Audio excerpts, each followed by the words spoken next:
Hey, everybody.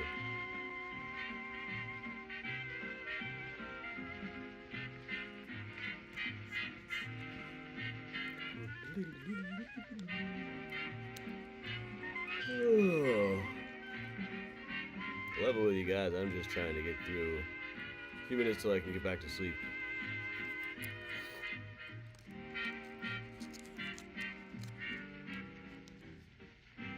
Hey, Luann.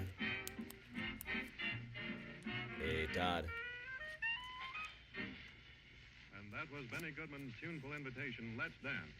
And we advise you to take full advantage of it because we're going to present a half Good morning, everybody. sensational swing rhythms from the Joseph Urban Room of the Congress Hey, Hotel Karen and in Todd. Chicago. The first tune, Hey, Farewell Timberlake. Blues.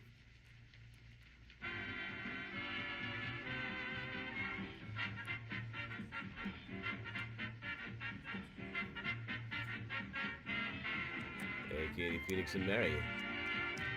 Morning, everybody. I am awfully sleepy.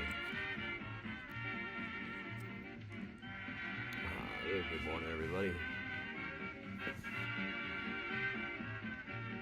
How's everybody doing out there? Hey, Heather and Casey. Hey, Gary, Janice, Kathleen. Hey, Octavio. Hey, Bob. Yep, nice and snowy outside right now. Just take a look outside. Yeah, it's coming down. Nice, pretty snow coming down. How's things going down south?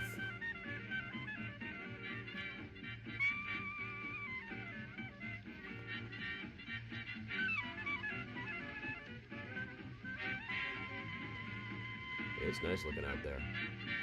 I won't really be driving right now, so here I am. Hey, Gail, Julianne, Sue, Karen, Heather, hey, everybody. Morning, all.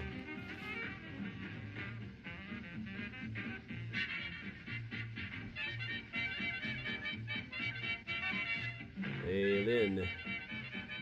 Van Gogh bio. That's a good one. Hey, Jenna made this. Hey, Cindy. Hey, Belinda.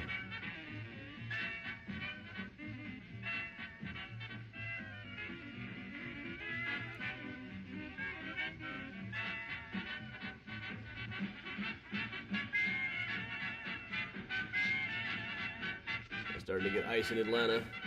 Heard that was coming. We're kind of waiting to see on my flight for tomorrow. I won't be sad if it doesn't go out.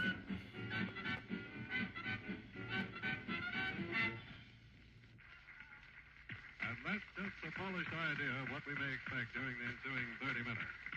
Now, Benny Goodman presents... Amazing Helen evening Ford, in his Lockport. singing That's star interesting. in I'm Hey, Shooting Eileen. High. I've only really been to the high school there.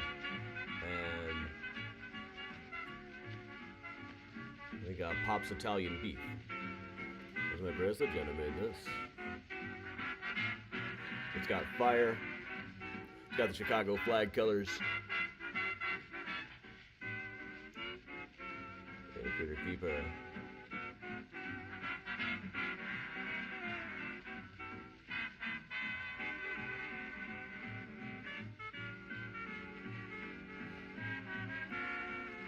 Oh, then I suppose it's whatever you need it to be. Well, all right, everybody. Working from home today because it's snowing and coming down pretty good out there tomorrow. Not sure I'll be able to do tours the next few days. The schedule's a little bit iffy for me, but I think I might be able to get away at 11 o'clock to show you a little bit of Alexandria. Possibly. We'll see. All right, so welcome along. I know tomorrow I will be in the air, but today I thought we would just, I'd pull up kind of a random deck of stuff. Let's maybe talk a little bit about John Altgeld over here at Graceland. Let's move over here.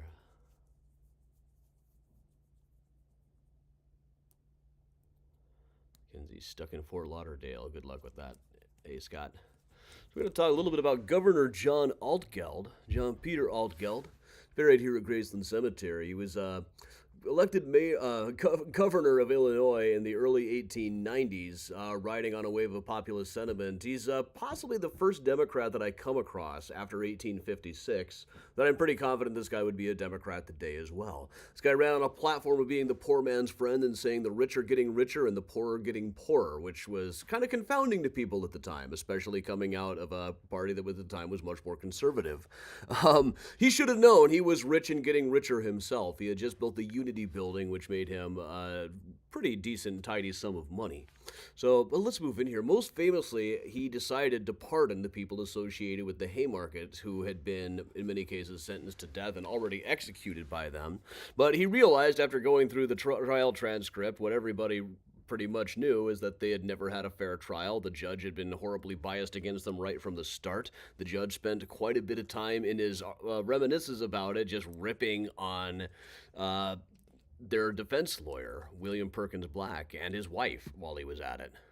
So, as he said, if the defendants had a fair trial, there ought to be no interference, for no punishment under our law could be too severe. But they did not have a fair trial. The evidence utterly fails to connect the unknown who threw the bomb with the defendants, and I am convinced that it is my duty to act. He did this knowing that this was going to make him very unpopular. It made him completely unreelectable. But he had to stand up for it. Under the law, around the same time, and they had the Pullman strikes, when President Cleveland wanted to send in the troops to put down the unrest in Chicago. As he wrote, under the law, you have, as you assume it, to be a president, through any of his appointees, can apply himself to have the military sent into any city and base his application on such representation as he sees fit. This assumption is new, and I submit that it is not the law of the land. The jurists tell that this is a government of law, not the government by caprice of an individual. There's also, as he said, I am not discouraged. Things will right themselves. The pendulum swings one way and then another, but the steady pull of gravitation is toward the center of the earth. Any structure must be plumb if it is to endure. So it is with nations. Wrong may seem to triumph, right may seem to be defeated, but the gravitation of eternal justice is toward the throne of God. Any political institution which is to endure must be plumb with that line of justice. We'll also have the doctrine that might makes right has covered the earth with misery. While it crushes the weak, it also destroys the strong. Every deception, every cruelty, every wrong reaches back sooner or later and crushes its author. Justice is moral health, bringing happiness. Wrong is moral disease, bringing moral death. We can find this. You can find these quotes without too much trouble online. Compromisers, traitors, and neutral men never correct abuses, never found or save free institutions, and never fight for human rights. Republican institutions and government by injunction cannot both exist in the same country. They are opposite in character, and one or the other must die. John Peter Altgeld, also the author of a book before he became governor, is author of a book called Our Penal Machinery and Its Victims. He had worked in criminal justice long enough to be disillusioned with it. After his governorship, he just worked in Clarence Darrow's law office for a while.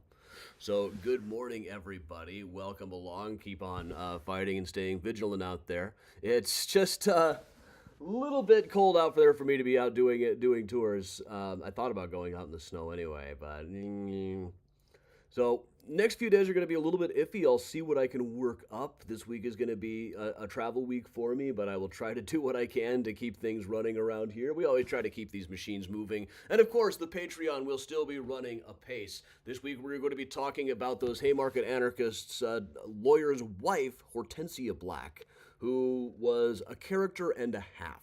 So thanks a lot for joining me, everybody. I'm Adam from Mysterious Chicago Tours, telling all of you to stay safe, stay strong, and of course, if you can, do stay spooky, everybody, and have a good day.